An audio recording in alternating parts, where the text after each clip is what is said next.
Selanjutnya, kembali lagi di Uber Auto. Pada kesempatan kali ini, Agusti Famous akan membahas dan menyajikan tentang sejarah Honda CR-V Comfortable Runabout Vehicle, atau yang sering disebut Honda CR-V, yang berarti mobil kompak yang nyaman. Sejatinya, Honda CR-V pertama kali lahir tahun 1995, namun di Indonesia baru hadir pada tahun 2000. Di awal kehadirannya, Honda CR-V generasi pertama ini mengusung mesin 2000 cc dengan pilihan penggerak roda all-wheel drive atau AWD dan penggerak roda depan front wheel drive atau FWD. Dan tahun ini menjadi tonggak sejarah bagi Honda CR-V yang genap berusia 20 tahun sejak diluncurkan di tanah air. Setelah memperkenalkan 5 generasinya, Honda CR-V tercatat sebagai model SUV dengan periode penjualan paling panjang dan dengan total angka penjualan tertinggi di Indonesia.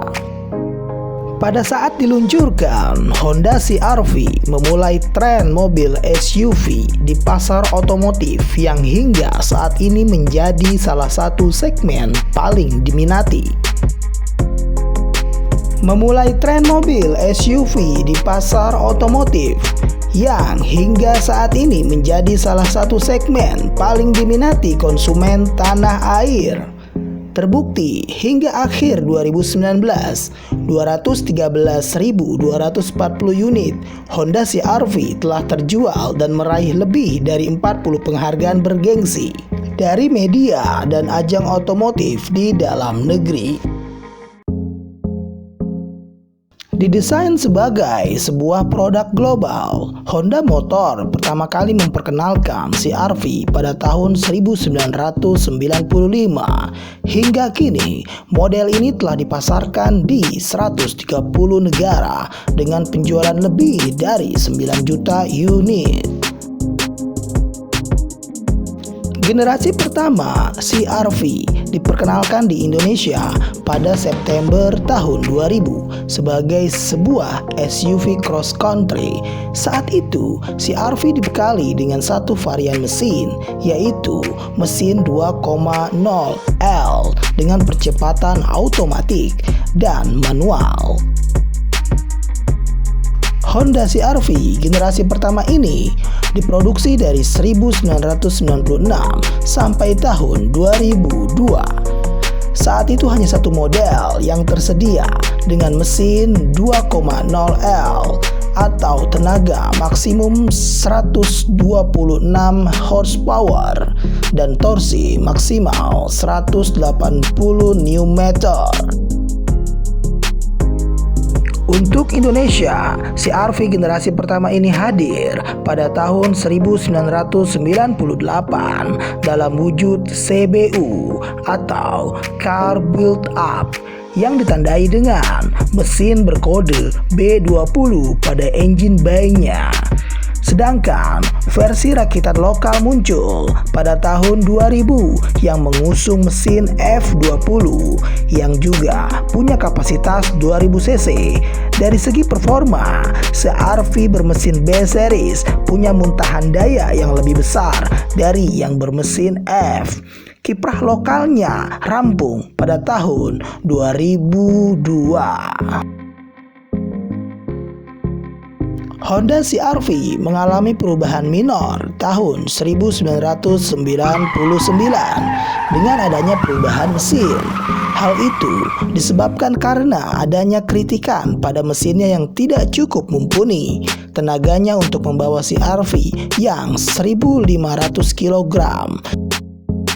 Maka Honda memperbaharui mesinnya sehingga tenaganya menjadi lebih besar, yaitu 146 horsepower. 2 tahun berselang, Honda CR-V generasi kedua hadir di tanah air setelah setahun debut globalnya. CR-V generasi kedua ini mulai mengusung desain crossover yang lebih stylish dengan peningkatan performa dan utilitasnya. Honda CR-V generasi 2 ini memiliki dimensi yang lebih besar dengan mesin B-Series ataupun F-Series diganti dengan mesin K20 yang juga bervolume 2000 cc. Untuk pertama kalinya, CR-V versi lokal mendapatkan asupan teknologi iVTEC yang membuat mesin jadi lebih efisien namun tetap bertenaga. Penyegaran pada tahun 2005 tak hanya memberikan perubahan pada fascia yang nampak pada bagian bumper, grill, dan lampu utamanya. Pada saat itu, Honda pun memberikan pilihan mesin 2400 cc atau K24 yang lebih bertenaga. Mesin yang lumayan besar ini sebenarnya bukan hal yang baru karena mesin ini di pasar luar Indonesia K24 sudah jadi opsi sejak tahun 2001. Honda CR-V generasi kedua ini diluncurkan dengan model yang benar-benar baru. Cikal bakal dasarnya yaitu berasal dari Honda Civic generasi ke-7 menggunakan mesin Honda K24A1. Di Amerika sendiri, mesin ini mampu mengeluarkan tenaga sampai 160 horsepower dengan torsi 220 Nm. Tetapi sesuai dengan regulasi SIA, mesin itu sekarang bertenaga 156 horsepower dengan torsi 220 Nm. Mesin CR-V generasi kedua ini sudah menggunakan teknologi iVTEC. Akibatnya, konsumsi BBM tetap lebih irit. Suksesnya Honda meluncurkan CR-V generasi kedua membuat Honda tertarik lagi untuk membuat produk SUV CR-V generasi ketiga. Pada tahun 2007, lahirlah Honda CR-V generasi ketiga dengan ubahan yang cukup masif dari desain yang meninggalkan posisi ban serep di bodi belakang atau konde. Honda CR-V generasi ketiga ini juga memakai diameter velg yang ditingkatkan menjadi 17 inch. Bagian dapur pacunya tersedia dua versi mesin berkapasitas 2000 cc dan 2400 cc demi menandingi Nissan X-Trail sebagai saingannya. Meski sama-sama menggunakan teknologi iVTEC 4 silinder, mesin 2400 cc K24A di CR-V generasi ketiga sudah DOHC. Sementara untuk varian mesin 2000 cc R24A masih mengusung jenis SOHC. Hal tersebut membuat mesin 2400 cc CR-V mampu menghasilkan tenaga 170 dk, sedangkan varian mesin 2000 cc diklaim dapat menyemburkan tenaga 150 dk. Mengintip interiornya, CR-V sudah mengembalikan posisi tuas pada bagian tengah di bawah head unit, serta kepraktisan juga terbilang mumpuni seperti pengaturan steer, tilt, dan telescopic, head unit monitor, pengaturan AC lengkap, dan fitur safety lebih aman tentunya di CR-V generasi ketiga ini. Yang menariknya, jumlah gigi transmisi manual CR-V generasi ketiga ini terdapat 6 percepatan dan 5 percepatan pada transmisi otomatis. Pada tahun 2010, PT Honda Prospect Motor atau HPM akhirnya melakukan facelift Honda CR-V generasi ketiga dengan mengganti desain garis melintang di bumper depan dengan desain honeycomb. Bentuk fog lamp CR-V sebelumnya membentuk lingkaran, mengubah desain elip, serta penggunaan velg baru 17 inch. CR-V facelift Gen 3 ini menyematkan fitur keselamatan FSA atau Vehicle Stability Assist yang bekerja mengendalikan mobil di situasi darurat seperti saat selip atau melintir. Sejak meluncurkannya generasi ketiga ini, CR-V konsisten dengan konsep pengembangan yang memadukan desain eksterior stylish khas kaum urban, kenyamanan berkendara layaknya sedan, serta performa tangguh dari sebuah SUV.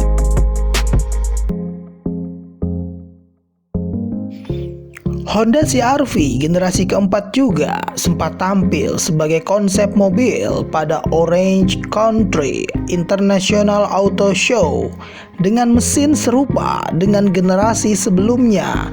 Tenaganya lebih besar hingga mencapai 185 dk. Honda CR-V generasi keempat ini membawa ciri model sebelumnya, mirip skenario saat perpindahan ke generasi kedua. Lekuk mengkurva tetap ditemui di profil kaca samping, namun bedline dibuat melancip persis di pilar D. Grill jelas membesar, mematangkan identitas CR-V sebagai SUV berkelas tanpa melunturkan senyumannya. Di bagian bumper, lampu kabut berdiam di ruang besar, mengapit apron hitam dan skid plate. Terkait rancangan interior, jiwa dari pencipta nama CR-V masih dapat ditemukan. Fokus dashboard bagian tengah dipertajam dengan cara mengalunkan garis dari sudut terluar. Tidak tersirat, namun jelas terasa. Pasangan kisi AC simetris mengapit sistem infotainment touchscreen. Persis di bawah terdapat panel AC otomatis. Banyaknya pesaing di segmen ini mengharuskan CR-V mengadopsi fitur lengkapnya. Deretan teknologi berkendara mulai diadopsi seperti pedal shift, cruise control, drive-by-wire, Great Logic Control, dan Shift Hold Control. Beberapa piranti kenyamanan pun tidak luput dari konsiderasi Honda. Ambil contoh Smart Key, One Push Ignition, Eco Mode, dan Eco Assist sebagai pendukung kenikmatan berkendara. Urusan dapur pacu, Honda CR-V generasi keempat ini mengandalkan dua seleksi kubikasi mesin, yaitu 2.0L atau bermesin R20A atau 2.4L K24Z. Jantung pacu ini merupakan unit serupa model terdahulu. Keluaran daya sedikit diperbesar mencapai 150 horsepower untuk mesin 2000 cc dan 190 horsepower untuk mesin 2400 cc. Dibandingkan pendahulunya, CR-V generasi keempat ini terlihat sangat futuristik ketimbang generasi sebelumnya, ibarat seperti loncat dua generasi dari generasi ketiga. Sebab tarikan garis semakin dinamis dan banyak lekukan tajam diaplikasikan oleh Honda. Interiornya juga berbeda jauh dari segi tampilan, namun uniknya Honda adalah mampu memberikan aura CR-V lawas sehingga terasa ciri otentiknya. Fitur sudah jauh lebih lengkap lagi dari segi entertainment maupun safety, seperti start or stop button, pedal shift, keyless entry, mode berkendara, cruise control, hill start assist, sunroof, dan masih banyak lagi. Sektor performa masih diberikan dua pilihan, yakni K24Z DOHC dan R20A SOHC. Tenaga yang dihasilkan tidak jauh berbeda dari sebelumnya, 190 dk dan 226 Nm untuk 2400 cc. Sementara varian 2000 cc mampu menghasilkan 150 dk dan 190 Nm. Keduanya memiliki pilihan transmisi 5 percepatan otomatis dan 6 percepatan manual, serta berpenggerak roda depan. Honda CR-V generasi keempat ini juga dilengkapi dengan kecanggihan Nano ATM yang berfungsi untuk menjaga kualitas udara di dalam kabin. Konsep ini semakin nyata pada CR-V generasi keempat yang diluncurkan pada 2012. Terakhir, generasi kelima muncul pada tahun 2016 dan untuk pertama kalinya Honda menyematkan mesin turbo. Mesin berkode L15B7 ini 4 silinder turbo mampu menggelondorkan daya 190 PS. Mesin R20A dan K24A masih diperkenalkan sebagai pilihan. Hanya saja pada versi Indonesianya opsi mesin 2400 cc ditiadakan. Pada Beijing International Automotive Exhibition 2020, Honda juga menampilkan CR-V PHEV yang dilengkapi dengan sistem hybrid plug-in yang menggunakan dua mesin hybrid asli Honda, yaitu Sporty Hybrid eMMD. Honda CR-V PHEV akan direncanakan untuk dijual di pasar otomotif China pada Januari 2021. Honda CR-V generasi kelima ini mulai diluncurkan pada tahun 2016 dan untuk pertama kalinya tampil dengan kapasitas 7 penumpang untuk pasar internasional. Hingga saat ini, penjualan Honda CR-V di Indonesia telah mencapai 217.099